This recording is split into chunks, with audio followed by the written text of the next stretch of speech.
Hello, everyone. I'm Katie McManus, business strategist and leadership coach. It is Tuesday, March 9th. We're coming up on an anniversary, and it's been top of mind for most of my clients. And so I do want to touch upon that during this live. But I also want to talk to you about burning bridges. And for those of you who read my description of this live and you're like, oh, but Katie, you shouldn't burn bridges. You should never burn bridges. You should always nurture relationships. Know that I'm not talking about actually burning bridges. I don't advocate for anyone ever like quitting a job, kicking over the wastebasket and setting fire to the building on the way out. Absolutely not. I don't advocate for, ruining relationships that shouldn't be ruined ever. What I'm talking about is there's something that happens when you're starting a business. There's this fear that, oh my gosh, if I start a business, if I go out on my own, I'm never going to be able to get a job again if I fail. And this fear is complete BS, in my opinion. Starting a business, if you do it with guidance, if you do it well, if you do it with proof of concept before you jump ship from your company, if you're offering a service and you're invested in it, I don't see there being an opportunity for failure. Of course, startups fail. I know I'm going to get a lot of slack for that. But here's the thing. You're going to end up burning your own bridges when you start a business and you start seeing what is possible for you outside of the 9-to-5, outside of working for a company. This is one of the things that happened for me. And I realized today, I had the most beautiful day today. It was just a Tuesday. I saw clients, I talked to clients, I didn't see them. I did a lot of work on my business, but I planned on getting up at 7 a.m. And hi, everyone who's joining. Welcome. Oh, awkward virtual wave. Welcome. Happy Tuesday. We're talking about burning of bridges that happens when you start a business and see what's possible there. So I had planned this morning to get up at 7 and work out and do all this stuff, but I woke up at 7 and I was tired. And so I went back to sleep until 9. And I started client calls at 10. And I had client calls until about just past noon. And then it was a beautiful day. And so I took the dogs for a car ride because they love going on car rides to go get fish. And then while I was getting fish, I thought, okay, well, I'll be taking the dogs to the beach, obviously, because I have the freedom to do so. So I took them to the beach and I came home and then I was doing some work on my business. I had a group call with my coach and the support group there. Hi, Sam. Welcome. And then I had my evening coaching calls with my clients. And then I had a networking event, and here I am. But it was the most lovely day. I was able to make a really healthy dinner for my family. I can never, ever go back to working for someone else. I am unemployable. In my eyes, I have burned every single bridge in my body that could ever tie me to a job again, a job. I have a job, I have a career, I have a company, I have work that I do in the world that has actual impact. Hi, Steve, welcome, good evening. I could never go back to work again. My VA, who has been going through all of my social media shares over the last year and has categorized everything. Hi, Mary, welcome. She categorized everything by color. And so she has categories like Katie's writing on money, how to get clients, personal disclosures, which I think is so funny. I do disclose a lot on social media, and Harry Potter made the list. For one, I don't think I'm in the Glennon Doyle category of personal disclosures for the purpose of building awareness of my business. She got to the point, she's a recovering alcoholic and drug addict, and she's very open about that and very open about a lot of her, quirky things that she does. She turned to her husband very famously in her book and said, I don't think I'm going to get hired again. Do you think that's a possibility? He's like, yeah, you're never going to get hired again. No one's going to want to hire you after they've read your book. And she was like, oh my God, that's the best news ever. Thankfully, I haven't had to go through that. I haven't had to share anything that would make me unhireable. But I'm just not willing to do it. And this is the thing that I see so often with new clients.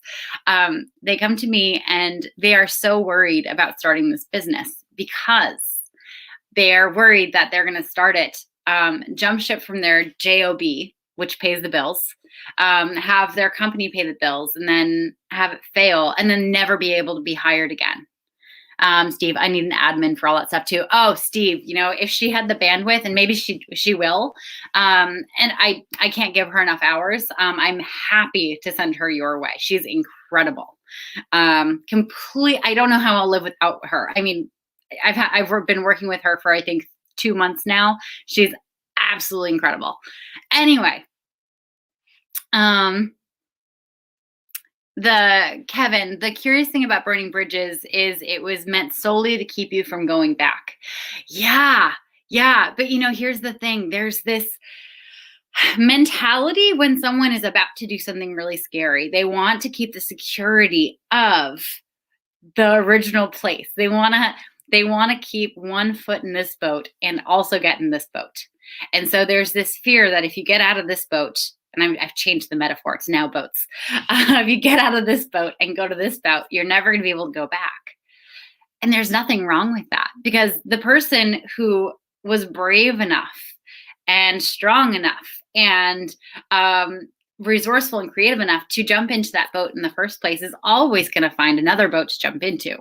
If that boat is not the boat they want to be in, if that business they're building actually isn't the thing that lights them up, guess what? There's going to be a million other opportunities for them.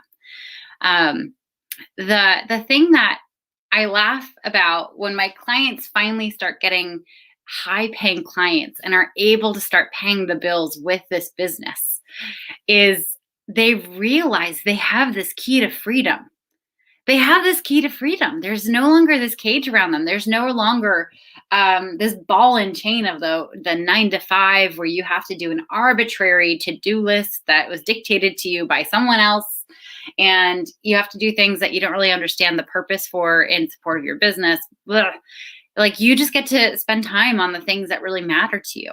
You get to spend time on stuff that you really see moving the needle. And that feeds your soul. And you can't give that up once you have a taste of it. There's just no way. It sounds silly. I love going live. I love being live with you all not every single evening. Some evenings I need a break. No offense to you. It's just me. But I couldn't imagine not being able to go on and represent myself and my business every single evening if I choose to. Steve Foley, I just jumped into real estate. Wish I did it years ago. Yeah. Oh my God. Real estate is one of those jobs that you can really make your own and design it in a way that serves you best. And it doesn't have to be a certain formula. It can be a whole mishmash of different things that you choose work for you. Kervin, the curious thing about, oh, you know what? The curious thing about burning bridges is solely to keep you from going back. Burning bridges kept you from moving forward to leave. You no other choice but to achieve your goal. Yeah, absolutely. There are a few schools of thought around this. So you can jump ship, you can burn the bridge, you can burn your ship, whatever metaphor we're playing with at this point, to push you into making it happen, to make it impossible for you to go back. And for some people that works. For other people, that's too much pressure. It's a little too much pressure. For a lot of people in the coaching world, I kind of think of coaches and content creators as the cousins of creatives. Okay, they might not be artists. They might not be writing plays or doing paintings or making sculptures, but there's a similar type of work. It requires you to feel really grounded. It requires you to feel connected and safe and not always. There's plenty of content I've come out of from moments of complete meltdown, but it doesn't always, the burning the ship before you do the thing or whatever, doesn't always serve. There are a few different ways to do it. Steve, I'm just curious, what are you having for dinner that's so good that you're going to leave us? Come on. This seems to be your dinner time too. I'm wondering what part of the world you're in, if you're just a late dinner eater or if you're super early. Weird things I wonder about people online. But the thing that my clients want They don't want to be, I mean, some of them want to be millionaires, but a lot of them just want to make a couple $100,000 a year. They want to be able to take their dog for a walk in the middle of the day, maybe meet a friend for lunch once the world is open. They want to be able to take a couple weeks off here and there without having to ask for it. Oh, Taco Tuesday. We had tacos too. We had fish tacos. I make this really healthy purple cabbage coleslaw that just has olive oil and it doesn't have any mayonnaise, but it has a bunch of healthy stuff. I'll have to send it to you. It's great. It's great on tacos. Anyway, enjoy your dinner. But where was I going with that? I completely lost the point of that. What was I saying? I got so excited about tacos and remembering my taco dinner that I completely forgot my point. So they don't want like millions of dollars in their business. Some of them do, but most of them don't. They just want to have freedom. They want to be able to take a couple weeks off without having to ask the overlords of corporate life if it's okay. They want to be able to choose the clients that they want to work with. They want to be able to sleep in some mornings when they're feeling a little extra tired. Yeah, Steve, I'll DM you the recipe. It's amazing. And anyone else who wants a healthy coleslaw recipe, I will say this. It is a lot easier to make if you have a Roku or something that chops automatically because it is intense on the chopping or on the grating. But really, really delicious. But anyway, so when my clients, start their businesses and get to that point where they actually get to do those things, there's no way in hell they're going to give that up and go back to working for someone else. No way in hell. Because when you design a business that is designed around the things that you enjoy doing, that's designed around the people you like serving, that's designed around the activities you want to spend your time on, and you learn how to offload the stuff that really doesn't fill you up, there is nothing like it. There's nothing like feeling on purpose in that way. Justin Pickering, autonomy equals happiness. Yeah. And also this isn't everyone. This is not everyone. My best friend in the world, she doesn't understand how I do it. She loves the structure of her job. She does sales for Better Place Forests. She is so good at her job. We actually met at Equinox when we sold membership, Equinox Fitness. Clarissa, hi Katie, I'm a pharmacist in training, but got into freelance writing and would love to be successfully self-employed like yourself. Oh, Clarissa, send me a DM. Let's set up a time to talk because it is it's so easy to do. It's simple. It's not easy. It's so simple to set it up, and I would love to point you in the right direction. Freelance writing is one of those things. There are so many ways you can go with it. You could write books you could do ghostwriting, you could do content creation for social media, and you could really specialize. And in pharma, oh my gosh, you could write content for pharma companies. They need it. And they need pharma stuff that doesn't scare the crap out of everyone. Who's watching has seen one of those commercials just today that it's like, oh yeah, we'll fix this minor problem, and then all these bad life-threatening side effects might happen. I know legally they have to say that stuff, but I feel like there could be a better messaging. Anyway, yeah, but Clarissa, message me. Yeah, please do. Awesome. I'm really excited to talk to you. Yeah, writing. I mean, my VA, she is a brilliant writer, and she's going to be a therapist, and I totally support that. But I see this business in her, and I just want to just magic it out of her. And hopefully I'll be able to convince her, Ray, if you're watching, I'll be able to convince her to do both. Because here's the magic thing about owning your own business is that you can name how much money you want to make. Everything is figure outable. Everything is reverse engineerable. If you want to make $1 million a year, there's a way to reverse engineer that. It requires a lot of work. Don't get me wrong, but there is a way to reverse engineer it and figure that out. But the beautiful thing about owning your own business is that you get to turn around and have whatever impact you want to have on the world. So if you want to donate $100,000 a year to your local food bank and make sure that no child in your area goes hungry, guess what? You can do that. If you want to open up an animal rescue or donate to an animal rescue, guess what? You get to do that. My dream recently, I am very passionate about giving people who don't have a second chance a second chance.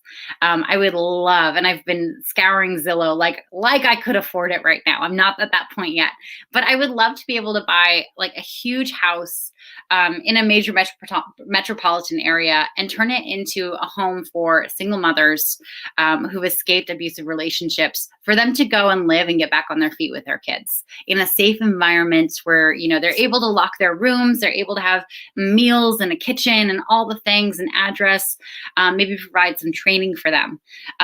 This is my absolute dream. Whenever I think of winning the lottery, this is the thing that I just get so fired up about. I would create a whole foundation. Oh my gosh, that's just what I want to do if I ever win or make that amount of money, which it's in the plans. Don't get me wrong. It is in the plans, but I want to do it right now. But you know, you don't have that freedom when you work for someone. You don't, unless you make a lot of money, unless you're CEO or president or on multiple boards and you're making multiple millions of dollars a year. Most of us aren't at that level. Most of us are making maybe $150,000 a year, and it's enough to live on. You have all the benefits that get you through. You have stability, all that stuff, and yet you could have far more impact if you took the pen and started writing your own narrative for your life. What else did I want to tell you? Oh my gosh. And part of today, so I got on my Peloton and decided I was just going to listen to the soundtrack, The Greatest Showman. And the two songs that I kept playing were just all about letting yourself be seen. Just letting yourself be seen. Once you start a business and you realize that you can do that and not have the world explode, and actually have people lean in further and say, I want to hear more. I want to talk to you offline. I want to hire you. You know, that is, once you have that, that's just magic. You have the ability to then just reach out to the universe and say, I want resources. I want money. I want to be able to provide for myself and create an incredible income. And it happens. Now, that's really simple. It's not easy. There are some really awesome ways to get there. And that's one of the things I work on with my clients. But could you imagine realizing you have this power and then just saying, oh, never mind, I'm going to go back to my day job? It just doesn't happen. It just doesn't happen. And, you know, if you're creative and resourceful and an empathetic human being who has emotions and isn't a sociopath, I guarantee you're always going to have relationships with people who, if anything did happen, if, you know, your business goes belly up, if there's a pandemic and it completely, you know, blows everything to hell, that you'd be able to reach out to, and they would refer you to an opening for a job. I guarantee you'll always have that. You're never going to burn those bridges, but the bridges that you are going to burn are the ones that are inside yourself. They're the ones that they're the limiting beliefs that you have about how it's possible for you to make money. The number one problem that I see up and coming business owners have when they go to start their business is they have a fucked up relationship with money. They don't believe they deserve enough of it. They believe that they have to struggle for every dollar.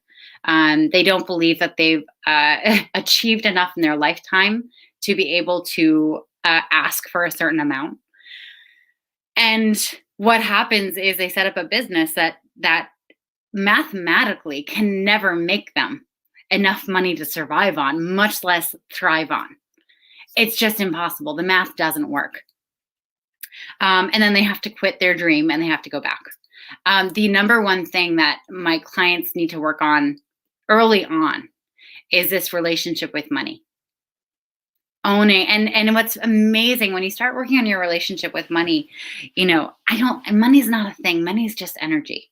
The magic thing that I see is once you start working on your relationship with money, it actually fixes other parts of your life.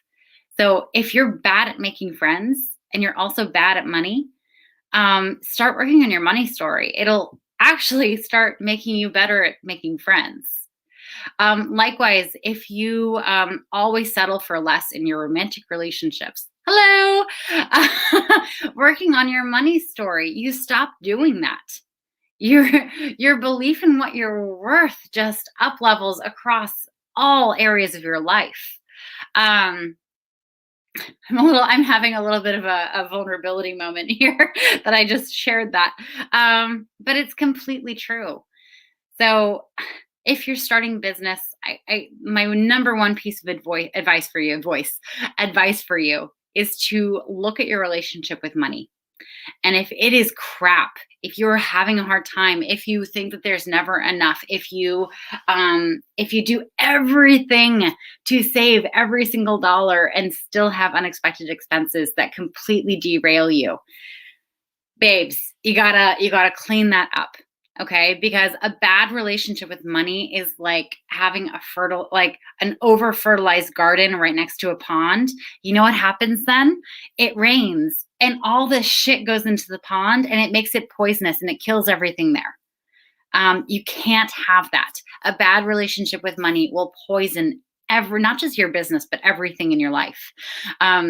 If I know it's really common that, kids grow up and their parents have a hard time with money and there are fights about money. And one of the top 3 reasons people get divorced is because of money. Those children then grow up to think, oh, well, money causes problems, so I don't want to have a lot of it. We get past these relationships with money from our parents, who got them from their parents, who got them from their parents. So basically, we're all walking around with a relationship to money that started in the 12th century. In the 12th century, where there was famine and plague, and granted, we have kind of plague right now, different story, and there were overlords that could come by on their horse at any point and demand more money in rent. We don't really have a lot of those things right now. We have a lot more security. You get to design what your relationship with money is. And I'm going to be releasing a program coming in April. So if you're curious about this, DM me because I want to get you on the list to alert when this is ready. But some books I want to put in your awareness, if this whole money conversation is grabbing you, is The Soul of Money by Lynn Twist. This version of Think and Grow Rich by Napoleon Hill with Joel Fatinos and August Gold specifically. I love this version. It's a little abridged, but I like it because it has questions after each chapter that really help you deepen your learning. Ramit Sethi, call out to my boy Ramit Sethi. He's amazing. I've been following him for about 10 years. When I was young and really, really, really bad with money, he was the reason I got out of credit card debt. He's incredible. I have a doctor's bill in here. That's funny. I definitely paid this though, because I'm out of debt right now. So that's fun. Anyway, those are the 3 books that I would recommend that you take a look at. Hi, Jennifer. I'm seeing you say yes. Not sure what you said yes to, but I will take it. Anyway, if you're thinking about starting a business, just go do it.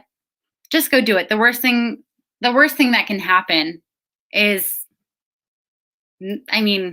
think of all the reasons of all the made up reasons that you have in your mind of the worst things that are going to happen. They're not as scary as you think. As someone who has hit rock bottom, it's not as bad as you think. Anyway, if anyone wants to talk about this further, DM me. I think I've said there are a few things. So the money program that comes out in April, you can DM me for that. If you want a reminder of the books, DM me for that. And also, Clarissa, you're going to DM me. Okay, just want to make sure I'm covering everything. Anyway, it is Tuesday evening. It is almost 9 p.m. I'm trying to go to bed earlier. And so I think I'm going to end it here. Thank you, everyone, for joining this evening. It has been lovely. This honestly is One of my favorite parts of the day is getting to go live with you all. So thank you for tuning in. And I can't wait to talk to you later this week. All right. Happy Tuesday, and I'll talk to you soon. Bye.